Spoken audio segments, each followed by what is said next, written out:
अंतर्राष्ट्रीय योग दिवस 2023 की थीम योग फॉर वासुदेव कुटुंबकम के अंतर्गत देश विदेश में भव्य समारोह आयोजित किए गए।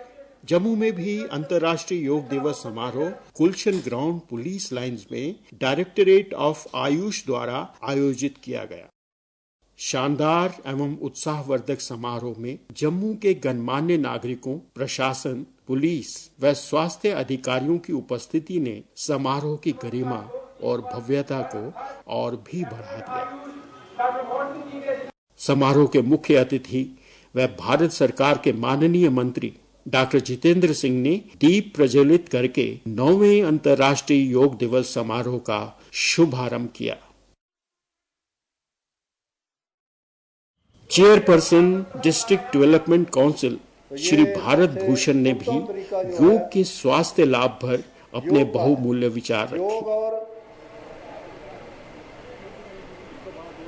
आज माननीय प्रधानमंत्री की वजह से भारत के इस पुराने योग को पूरे अंतर्राष्ट्रीय ने माना है और मैं आप सब लोगों को बधाई देता हूं कि आप सब लोगों ने जहां पर आज का दिन जो है वो मनाने के लिए इकट्ठे हुए हैं। आप सबका बहुत बहुत धन्यवाद। जय हिंद, जय भारत। इस अवसर पर बोलते हुए उन्होंने योग के स्वास्थ्य लाभ और जीवन में इसके प्रभाव और महत्ता पर बल देते हुए कहा कि हमारे शारीरिक और मानसिक स्वास्थ्य को जो लाभ किसी और माध्यम से प्राप्त नहीं होता, उसकी प्राप्ति केवल योग से होती है। लेकिन विडंबना ये कि बीच में एक ऐसा अंतराल आया था कि जब हम शायद योग के गुणों को उतना ज़्यादा स्मरण नहीं थे करते और मोदी जी के आने के बाद इसका रिवाइवल हुआ। हालांकि हमारे जितने भी रोग हैं, बीमारियां हैं, उनमें प्रमाणित तौर पर योग आइडेंटिफाई किए गए हैं कौन कौन से आसन किस किस बीमारी में काम रहते हैं। अब उदाहरण के तौर पर डायबिटीज़ का अगर आप रोग लें तो मयूर आसन, भुजंगासन, पश्चिमोत्तानासन, अर्धमत्स्येंद्रासन, प्राणायाम, ये पैनक्रियास के लिए भी, इंसुलिन प्रोडक्शन बढ़ाने के लिए भी, इत्यादि इत्यादि। लेकिन इनकी खोज, इनका शोध भारत में तब हुआ जब पश्चिम के चिकित्सकों ने इसकी ओर संकेत किया और आज से 25 वर्ष पहले लगभग ये प्रमाणित हो गया कि बहुत सारे ऐसे रोग जिनको लाइफस्टाइल डिजीजेस कहते हैं, चाहे वो रक्तचाप हो, हाइपरटेंशन है, हार्ट का रोग है, उसमें योग कैन बी एज एडजुवेंट। तो विशेषज्ञ भी, चिकित्सक भी इस बात को स्वीकार करने लगे कि दवाई के साथ साथ, औषधि के साथ साथ यदि योग का उपयोग किया जाए तो एक तो ये संभावना है कि दवाई की फिर आवश्यकता ना रहे और दूसरी संभावना ये कि दवाई जितनी आप लेते हैं, औषधि जितनी लेते हैं, उसकी मात्रा, उसकी डोज कम हो जाए। अब हम कॉमन योगा प्रोटोकॉल प्रारंभ करेंगे। मैं हमारे माननीय मुख्य अतिथि जी से और मंच पर विराजमान अन्य गणमान्य अतिथियों से निवेदन करती हूं कि वे अपना आसन ग्रहण करें। समारोह का मुख्य आकर्षण केंद्र रहा विशाल सामूहिक योग क्रिया प्रदर्शन, जिसमें अन्य गणमान्य नागरिकों और उच्च अधिकारियों के साथ साथ मुख्य अतिथि ने भी भाग लेकर समारोह की शोभा को और भी बढ़ाया। करेंगे क्लॉकवाइज डायरेक्शन में, अब 2 बार एंटी क्लॉकवाइज डायरेक्शन में करेंगे।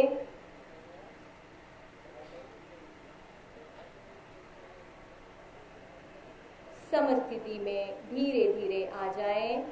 गर्दन और कंधे में हो रहे खिंचाव का अनुभव करें। अब हम स्कंध चक्र या शोल्डर रोटेशन करेंगे। पहले लेफ्ट हैंड की फिंगर्स को लेफ्ट शोल्डर पर रखें। अब राइट हैंड की फिंगर्स को राइट शोल्डर पर रखें। एल्बोज को सामने की ओर मिलाएं। सांस अंदर भरते हुए ऊपर की ओर ले जाएं और 2 बार क्लॉकवाइज घुमाएं। धीरे धीरे करें। चेहरे पर मुस्कान रखें। कंधे में खिंचाव का अनुभव करें। 2 बार एंटी क्लॉकवाइज करें। ये सर्वाइकल स्पॉन्डिलाइटिस में विशेष लाभकारी है। अब आप पूर्व स्थिति में आ जाएं। अब हम कटी चालन या ट्रंक मूवमेंट्स करेंगे, लेकिन डिस्क की प्रॉब्लम और मेंस्ट्रुअल रिलेटेड डिसऑर्डर्स वाले इसे ना करें। ये ट्रंक मूवमेंट्स कमर और स्पाइन की मसल्स को मजबूत करता है। दोनों पैरों में कुछ अंतर बना लें। बाजुओं को छाती तक उठाएं, ऐसे कि हाथ आमने सामने हो। सांस बाहर छोड़ें, शरीर को लेफ्ट साइड घुमाएं। धीरे धीरे सांस अंदर लेते हुए पूर्व स्थिति में आ जाएं। अब पुनः सांस बाहर छोड़ें और शरीर को राइट साइड घुमाएं। सांस अंदर लें और वापस आ जाएं। सांस बाहर छोड़ते हुए घुटनों को मोड़ें और शरीर को बैठने की स्थिति में ले आएं। शरीर को तनाव मुक्त कर दें, चेहरे पर मुस्कान रखें, कुछ देर तक रुकें और अब पूर्व स्थिति में वापस आ जाएं। एक बार फिर इसे रिपीट करेंगे, इस अभ्यास को। धीरे धीरे घुटनों को मोड़ते हुए बैठने की स्थिति में आ जाएं और अब पूर्व अवस्था में लौट आएं। अंगुलियों को आपस में जकड़ें, हाथों को बाहर की ओर करें और ऊपर ले जाएं। एड़ियों को जमीन से ऊपर उठाएं। कुछ देर तक इस स्थिति में रुकें। ये आसन रीढ़ की हड्डी को मजबूत करता है और बच्चों में विशेषकर हाइट बढ़ाने में सहायता प्रदान करता है। एड़ियों को वापस जमीन पर लाएं, हाथों को खोलते हुए पूर्व स्थिति में आ जाएं। सांस अंदर लेते हुए हाथों को ऊपर की ओर ले जाएं और हथेलियों को मिला लें। ये आसन न्यूरोमस्कुलर कोऑर्डिनेशन को बेहतर बनाता है और शरीर में जागरूकता लाकर कंसंट्रेशन को इम्प्रूव करता है। धीरे धीरे पूर्व अवस्था में लौट आएं। दोनों पैरों में 2 इंच की दूरी कर लें। धीरे धीरे सांस अंदर लेते हुए हाथों को ऊपर ले जाएं। सांस बाहर छोड़ें और सामने की ओर झुकें। हथेलियों को अपनी क्षमता के अनुसार भूमि से स्पर्श कराने का प्रयास करें। सामान्य रूप से सांस लेते रहें। कुछ देर तक रुकें। अब सांस अंदर लेते हुए धीरे धीरे सीधे ऊपर की ओर आते हुए हाथों को सिर के ऊपर ले जाएं। सांस बाहर छोड़ें और धीरे धीरे पूर्व स्थिति में आ जाएं। विश्राम करें। ये आसन स्पाइनल कॉर्ड को लचीला बनाता है और मेंस्ट्रुअल रिलेटेड डिसऑर्डर से भी मुक्ति दिलाता है।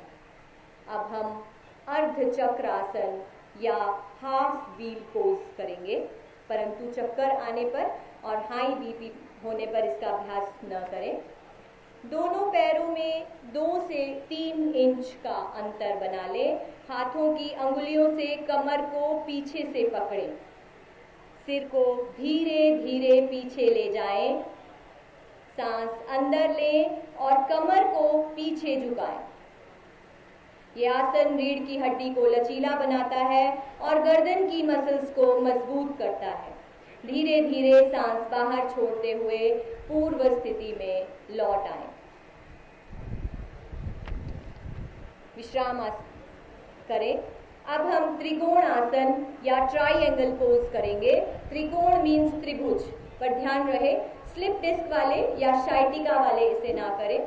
पैरों में 2 से 3 फीट का अंतर कर लें। हाथों को कंधों की सीध में उठाएं। राइट पांव को राइट साइड मोड़ें। ये आसन जांघों और कमर की मसल्स को मजबूत करता है। वापस पूर्व अवस्था में आ जाएं। विश्राम करें और शरीर को तनाव मुक्त होने का एहसास करें। अब हम बैठकर किए जाने वाले आसनों का अभ्यास करेंगे। आप सब अपने अपने स्थान पर बैठ जाएं। में सुधार लाता है। भोजन के तुरंत बाद भी इस आसन को हम कर सकते हैं। ये हमारी डाइजेशन को इम्प्रूव करता है। अब आप आंखें खोलें। राइट साइड थोड़ा झुककर दोनों पांव को सीधा कर लें। और विश्राम आसन में विश्राम करें। अब हम अर्ध उष्ट्र आसन या हाफ कैमल पोज करेंगे। अर्ध मीन्स आधा और उष्ट्र मीन्स ऊंट। बट हर्निया वाले या आर्थराइटिस या फिर चक्कर आते हो तो इस अभ्यास को ना करें। दंडासन में बैठ जाएं। अब वज्रासन में आ जाएं। धीरे धीरे घुटनों को मोड़ते हुए हिप्स के नीचे रखें और वज्रासन में आ जाएं। हाथों को कमर पर रखें और आप घुटनों के बल खड़े हो जाएं। सांस अंदर लें और कमर को पीछे झुकाएं। जितना संभव हो उतना झुकाएं। सामान्य सांस लेते रहें। ये योगाभ्यास गर्दन और पीठ की मसल्स को मजबूत बनाता है और कब्ज से भी राहत दिलाता है। सांस बाहर छोड़ें और वज्रासन में लौट आएं। अब हम उष्ट्र आसन या कैमल पोज करेंगे। उष्ट्र मैंने बताया कैमल को कहते हैं, बट हाई बीपी के पेशेंट्स, हार्ट पेशेंट्स इसे ना करें। घुटनों के बल खड़े हो जाएं। सांस अंदर लें और धीरे धीरे राइट हैंड से राइट एड़ी और लेफ्ट हैंड से लेफ्ट एड़ी को पकड़ने का प्रयास करें। सांस अंदर लेते हुए धीरे धीरे वज्रासन में लौट आए। ये आसन पीठ दर्द और गर्दन के दर्द में हमें आराम दिलाता है।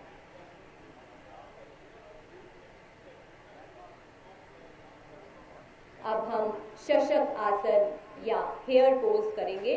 शशक खरगोश को कहते हैं। दोनों घुटनों को दूर फैलाएं। हथेलियों को घुटनों के बीच रखें। सांस बाहर छोड़ें। हथेलियों को धीरे धीरे सामने की ओर खींचें। आगे की ओर झुकते हुए ठोड़ी को भूमि पर रखें। ये आसन क्रोध और तनाव को कम करने में सहायक है। सांस अंदर लें और धीरे धीरे पूर्व अवस्था में वापस आ जाएं। चेहरे पर मुस्कान रखें। शरीर में हो रहे सुखद खिंचाव को अनुभव करें और शरीर को तनाव मुक्त कर दें। अब हम उत्तान मंडूक आसन या स्ट्रेच्ड अप फ्रॉग पोज करेंगे। उत्तान मीन्स ऊपर और मंडूक मीन्स मेंढक। घुटनों और जोड़ों का दर्द होने पर इसे ना करें। घुटनों को फैलाएं। सांस अंदर लेते हुए हाथों को ऊपर उठाएं। सिर के पीछे से दोनों हाथों को मोड़ते हुए हथेलियों को विपरीत कंधों पर रखें। पीठ और गर्दन सीधी रखें। ये आसन पीठ दर्द और गर्दन दर्द में आराम दिलाता है और लंग्स की कार्य क्षमता को भी बढ़ाता है। अब सांस अंदर लेते हुए दोनों हाथों को सीधा कर लें और वापस लाकर पूर्ववत स्थिति में आ जाएं और विश्राम आसन में विश्राम करें।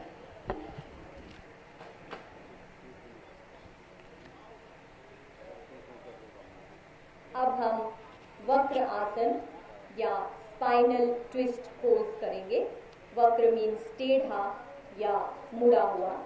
लेकिन अगर अधिक पीठ दर्द है या मेंस्ट्रुअल रिलेटेड कोई डिसऑर्डर है तो इसे ना करें। दंड आसन में बैठ जाएं। राइट पैर को मोड़कर लेफ्ट घुटने के पास रखें। सांस बाहर छोड़ें। शरीर को राइट साइड घुमाएं। लेफ्ट हैंड को राइट घुटने के पास लाएं और राइट हथेली को पीछे की ओर जमीन पर रखें।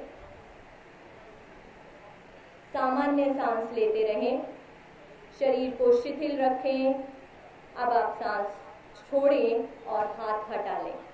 इस अभ्यास को दूसरी ओर से रिपीट करेंगे। ये आसन मेरुदंड को लचीला बनाता है, कॉन्स्टिपेशन और इनडाइजेशन को दूर करता है, डायबिटीज में भी बेहद लाभप्रद है। अब आप धीरे धीरे पूर्व अवस्था में लौट आए। अब हम पेट के बल लेटकर किए जाने वाले आसनों का अभ्यास करेंगे। आप सबसे पहले अपने स्थान पर पेट के बल लेट जाएं।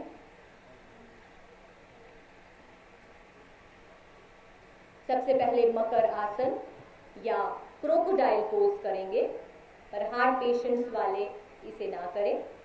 टांगों को एक दूसरे से दूर फैलाकर पंजों को बाहर की ओर रखें। हाथों को मोड़ते हुए लेफ्ट हैंड पर राइट हैंड रखें और माथे को अपने हाथों पर टिका दें। आंखें बंद करके विश्राम करें। ये अभ्यास पीठ दर्द में लाभकारी है तथा तनाव और चिंता को दूर करने में उपयोगी है। कुछ देर तक इस अवस्था में रहें। अब हम भुजंग आसन या कोबरा पोज करेंगे। भुजंग मीन्स सांप। दोनों पैरों को आपस में मिला लें। हाथों को खींचते हुए माथे को जमीन पर टिका दें। हथेलियों को छाती के पास रखें। कोहनियों को ऊपर उठाएं और धीरे धीरे सांस अंदर लेते हुए ठोड़ी तथा नाभि के हिस्से को ऊपर उठाएं।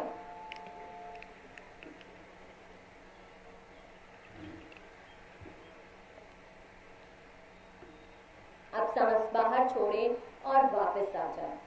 माथे को जमीन पर टिका दें। हाथों के ऊपर सिर को रखते हुए मकर आसन में विश्राम करें। ये आसन तनाव को दूर करता है और पीठ दर्द में भी लाभकारी है। अब हम शलभ आसन करेंगे, जिसे लॉकस्ट पोज कहते हैं। शलभ मीन्स टिड्डा या पतंगा, बट हार्ट पेशेंट्स वाले और हाई बीपी वाले इसे परहेज करें। दोनों पैरों को मिला लें। चिन को भूमि पर रख दें और हाथों को शरीर के किनारे रखें, ऐसे कि हथेलियां ऊपर आकाश की तरफ हों। सांस अंदर लें। घुटनों को बिना मोड़े दोनों पैरों को मिलाते हुए जमीन के ऊपर उठाएं। आप हाथों का सहारा ले सकते हैं। कुछ देर तक बने रहें। शाइटिका और पीठ दर्द में ये अभ्यास लाभकारी है और जांघों और नितंब के एक्स्ट्रा फैट्स को भी कम करता है। धीरे धीरे सांस बाहर छोड़ते हुए पैरों को जमीन पर वापस ले आएं और मकर आसन में विश्राम करें।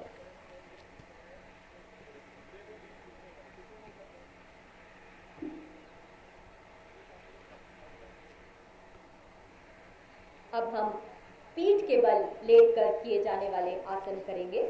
आप धीरे धीरे बिना शरीर को झटका दिए पीठ के बल लेट जाएं और शव आसन में विश्राम करें। अब हम उत्तान पाद आसन या रेज्ड फीट पोज करेंगे। उत्तान मीन्स ऊपर की ओर उठा हुआ और पाद मीन्स पैर। दोनों पैरों को मिलाते हुए सीधा रखें। हथेलियां जमीन की ओर हों। सांस अंदर लें और घुटनों को बिना मोड़े दोनों पैरों को ऊपर उठाएं। 30 डिग्रीज का एंगल बनाएं। सामान्य सांस लेते रहें। ये इंडाइजेशन और फ्लैचुलेंस को दूर करता है, ओबेसिटी को भी कम करता है। सांस बाहर छोड़ें और धीरे धीरे दोनों पैरों को नीचे लाएं और विश्राम करें। अब हम अर्ध हल आसन या हाफ फ्लो पोज करेंगे। अर्ध मीन्स आधा और हल खेत जोतने वाला हल। दोनों पैरों को मिला ले। हाथों को जमीन की ओर रख ले। घुटनों को बिना मोड़े अपने पैरों को 90 डिग्रीज के एंगल पर ऊपर उठाएं। हिप्स और कंधों को एक सीध में रखें। ये अभ्यास इंडाइजेशन से छुटकारा दिलाता है। डायबिटीज और पाइल्स में भी लाभकारी है। धीरे धीरे पैर वापस जमीन पर लाएं, पर ध्यान रहे कि सर जमीन से ऊपर ना उठे। विश्राम करें। चेहरे पर मुस्कान रखें। शरीर को ढीला छोड़ दें। अब हम पवन मुक्त आसन करेंगे। पवन अर्थात वायु और मुक्त मीन्स बाहर निकालना। बट हर्निया और शाइटिका के पेशेंट्स इसे ना करें और किसी की रिसेंट एब्डोमेन सर्जरी हुई है तो वो भी ना करें। अब हम शव आसन करेंगे। शव आसन, शव अर्थात मृत शरीर, इसे कॉर्प्स पोज भी कहते हैं। बाजुओं और टांगों को फैला दें, हथेलियां ऊपर आकाश की तरफ हों, आंखें बंद कर लें। पूरे शरीर को अचेतन अवस्था में ढीला छोड़ दें। सांसों पर ध्यान लगाते हुए उन्हें लयबद्ध और धीमा होने दें। पूर्ण विश्रांति और चित्त शांति का अनुभव करें। शरीर को तनाव मुक्त कर दें। ये अभ्यास शरीर को और मस्तिष्क दोनों को आराम दिलाता है, स्ट्रेस और एंजाइटी से हमें दूर रखता है।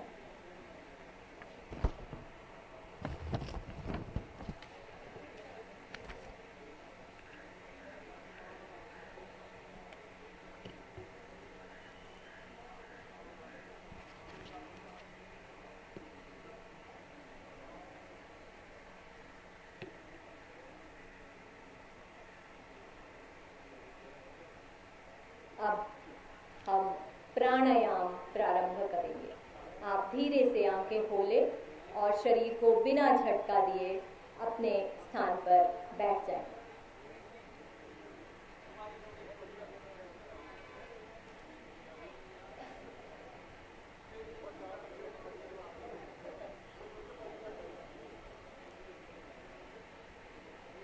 सबसे पहले कपालभाति करेंगे।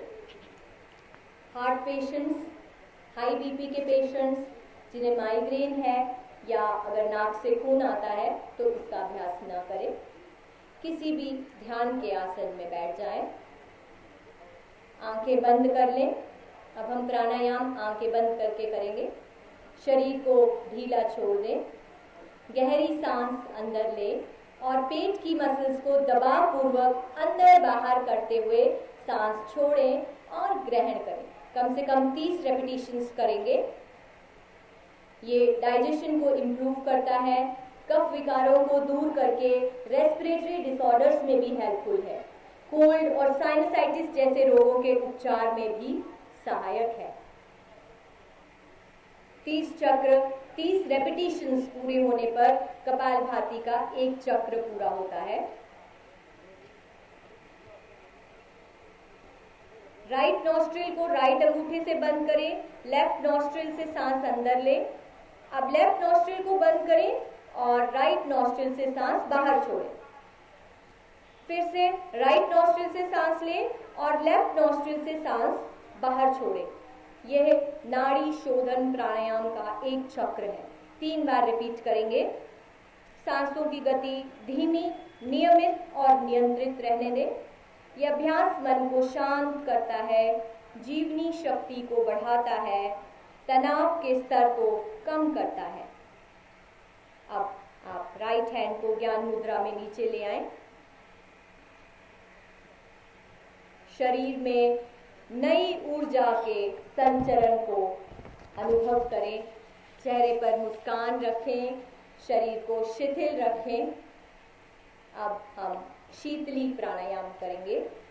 शीतली अर्थात शीतल होना, ये प्राणायाम साधक के मन को शांत करता है और शरीर और मन में शीतलता प्रदान करता है। पर ध्यान रहे, यदि किसी को अधिक कफ विकार है या टॉन्सिलाइटिस है तो ये अभ्यास न करें। हाथों को ज्ञान मुद्रा में बनाए रखें और जीभ को किनारे से मोड़कर ट्यूब की आकृति बना लें। अब इस ट्यूब नुमा जीभ से सांस अंदर लेते हुए हवा को शरीर के अंदर प्रवेश कराएं। मुंह बंद कर लें और नाक से धीरे धीरे सांस बाहर छोड़ें। एक बार फिर रिपीट करेंगे। हाई बीपी में ये प्राणायाम विशेष लाभदायक है और रक्त की शुद्धि करने में भी सहायक है। अंतर्राष्ट्रीय योग दिवस प्रतिवर्ष 21 जून को मनाया जाता है। अंतर्राष्ट्रीय योग दिवस प्रतिवर्ष 21 जून को मनाया जाता है। ये दिन उत्तरी गोलार्ध में वर्ष का सबसे लंबा दिन होता है और योग भी मनुष्य को दीर्घ आयु बनाता है। संयुक्त राष्ट्र में अंतर्राष्ट्रीय योग दिवस मनाने का प्रस्ताव माननीय प्रधानमंत्री श्री नरेंद्र मोदी द्वारा रखा गया था और 11 दिसंबर 2014 को संयुक्त राष्ट्र के 177 सदस्य देशों द्वारा 21 जून को अंतर्राष्ट्रीय योग दिवस मनाने के प्रस्ताव को मंजूरी मिली। ओम सर्वे भवन्तु सुखिनः। मेरे साथ सभी बोलेंगे, ओम सर्वे भवन्तु सुखिनः, सर्वे सन्तु निरामयः, सर्वे भद्राणि पश्यन्तु, मा कश्चित् दुःख भाग् भवेत्। समारोह के अंतिम चरण में स्मृति चिन्ह वितरित किए गए और आयुष निदेशालय की ओर से धन्यवाद प्रस्ताव के साथ समारोह संपन्न हुआ।